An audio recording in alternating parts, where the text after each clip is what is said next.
Tuhan berjanji akan memulihkan keadaan mereka, yaitu keturunan yang berjumlah lebih banyak daripada sebelum pembuangan dan juga perluasan wilayah.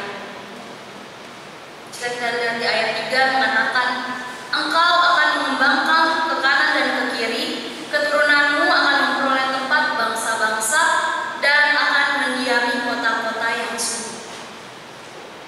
Ini kalau kita membahas tentang pembuangan Babel, pasti gak akan selesai pada hari ini juga. Karena perjalanan bangsa Israel itu sangat panjang sampai pada ke zaman kelahiran Yesus. Nah, sekarang ini kita mau berbicara mengenai pengharapan. Masih belum ngantuk kan ya? Masih belum kan? Masih belum bosan ya? Nah, kalau pengharapan, nah apa sih pengharapan itu Bapak Ibu?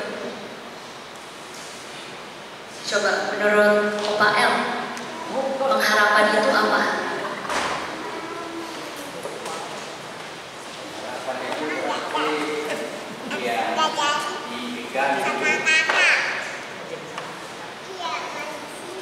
dalam hati mendapatkan sesuatu yang baik merupakan anugerah keberkatan sebagai sumber segala harapan Yang diberikan dari Tuhan di dalam hati manusia sebagai sumber untuk kita percaya pada Tuhan. Kalau menurut Penatua Eki, apa itu pengharapan?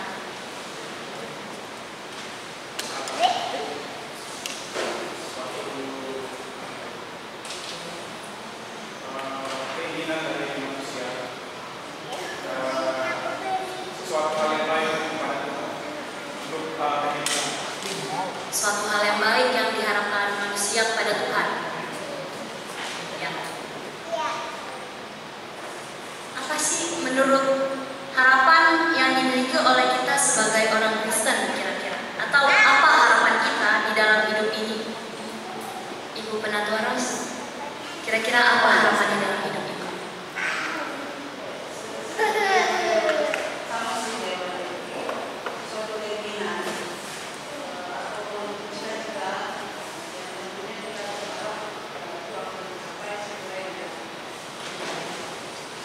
Ya, harapannya ibu yang ibu miliki di dalam hidup. Berharap apa akan Tuhan? Apa yang diharapkan? Yang diharapkan, yang ibu harapkan pada saat ini mungkin tubuh yang sehat, keluarga yang harmonis, dan lain sebagainya. Semua hal yang baik. Semua hal yang baik. Kalau menurut Penatua Reni, apa harapan dalam hidup pada saat ini? Jodoh ya? Dapat jodoh, kita doain sama-sama ya Bapak Ibu. Amin. Nah, kita lihat setiap kita pasti punya keinginan yang berbeda-beda. Kalau kita lihat pada Ibrani 6 ayat 19 dikatakan pengharapan merupakan sawi yang kuat dan aman bagi jiwa kita yang telah dilakukan sampai ke belakang tabir. Sawi itu apa sih? Menurut KBBI, sawi merupakan alat berat yang dibuat dari besi buat kapal biar bisa bersandar, atau mungkin bisa kita sebut dengan jangkar. Nah, seperti itulah pengharapan. Berbicara mengenai pengharapan tadi, seperti halnya Penatua Ros dan Penatua Reni mempunyai harapan yang berbeda. Sebagai manusia, kita pasti punya pengharapan masing-masing. Jika pada minggu lalu saya membahas mengenai pengharapan di Persekutuan Pemuda, berbicara mengenai pengharapan ini biasanya terjadi ketika kita sedang dalam keadaan susah, keadaan needy, atau ada hal yang kita inginkan gitu. Kayak ada hal yang kita inginkan, jadi kita berusaha, kita mencoba segala cara. Biasanya kalau lagi pengen sesuatu gitu kan, kita masih berusaha. Kita jadi rajin datang ke gereja, kita doa yang kencang. Pokoknya segala cara kita lakuin biar kita dapat apa yang kita usahain. Gitu kan, yang tadinya gerejanya cuma 4 kali setahun, tahun baru, Paskah, Natal, Padungku. Yang tadinya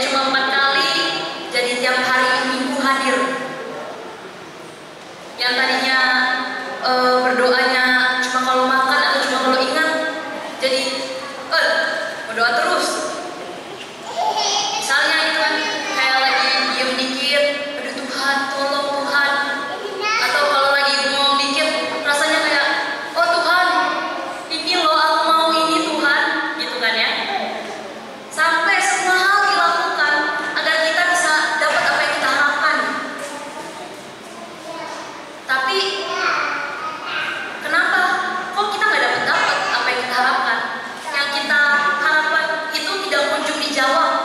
Yang kita doakan itu tidak kunjung terjawab, tidak kunjung terkabul. Sampai kadang kita mikir, Tuhan tuh beneran ada nggak sih?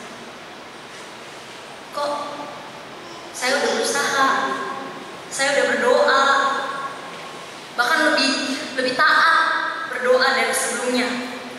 Doanya udah paling kencang, udah paling maksimal. Tapi kenapa kok apa yang saya doakan, apa yang saya harapkan justru tidak kunjung ada jawabannya? Nah, Bapak Ibu saudara-saudara sekalian, terkadang mungkin kita salah mengartikan harapan sebagai sebuah ekspektasi. Ketika kita berharap kepada Tuhan akan suatu hal, seharusnya hal itu tidak membuat kita berhenti begitu saja, tetapi justru semakin membuat kita merasa hidup. Jadi kalau kita mengharapkan sesuatu kok nggak kunjung-kunjung datang, kita tidak berhenti. Karena manusia ini sifatnya gampang kecewa ya.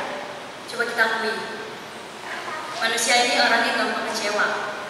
Kayak anak kecil yang kalau minta sesuatu orang tuanya terus gak diturutin, ngambek atau nangis. Nah, kira-kira begitulah kita sebagai manusia. Sedangkan pengharapan itu tidak seperti itu Bapak Ibu. Sebagai manusia, kita cenderung lebih mudah kecewa ketika tidak mendapatkan apa yang kita harapkan. Jadi kayaknya setengah tahun udah rajin ibadah, bahkan duduk paling depan gitu kan. Atau kayaknya ini udah doa terus setiap pagi, udah mulai memandangkan lagu-lagu rohani biar hati damai. Tapi kok doanya nggak dijawab-jawab? Sampai akhirnya kita nyerah dan kita berpikir untuk udahlah, gak usah berdoa lagi. Toh sama aja kok kita mau berdoa dan gak berdoa, kita tetap bernafas. Sudahlah, gak usah ke gereja lagi. Si itu jarang ke gereja, tapi kok hidupnya lebih enak. Hati-hati Bapak Ibu dan saudara-saudari sekalian. Jangan sampai kita punya pemikiran seperti itu. Maka di situ hadirlah Yesus sebagai sosok yang memberi pengharapan kepada kita. Hati-hati Bapak Ibu. Jangan sampai kita tidak bisa membedakan apa yang sedang kita lakukan. Ini saya sedang berharapan kepada Tuhan atau justru saya sedang berekspektasi mengenai hidup kepada Tuhan. Ada banyak ayat yang berbicara tentang pengharapan. Sedikit lebihnya Amsal 23 ayat 18 mengatakan, karena masa depan sungguh ada dan harapanmu tidak akan hilang. Yeremia 29 ayat 11 mengatakan, sebab aku ingin mengetahui rancangan-rancangan apa yang ada padaku mengenai kamu. Demikianlah firman Tuhan, yaitu rancangan damai sejahtera dan bukan rancangan kecelakaan, untuk memberikan kepadamu hari depan yang penuh harapan. Nah Bapak Ibu sekalian, jadi ketika kita memiliki harapan dan tidak kunjung datang, hal tersebut seharusnya tidak menimbulkan kekecewaan. Ketika apa yang kita harapkan itu tidak kunjung datang, ketika apa yang kita inginkan tidak sesuai dengan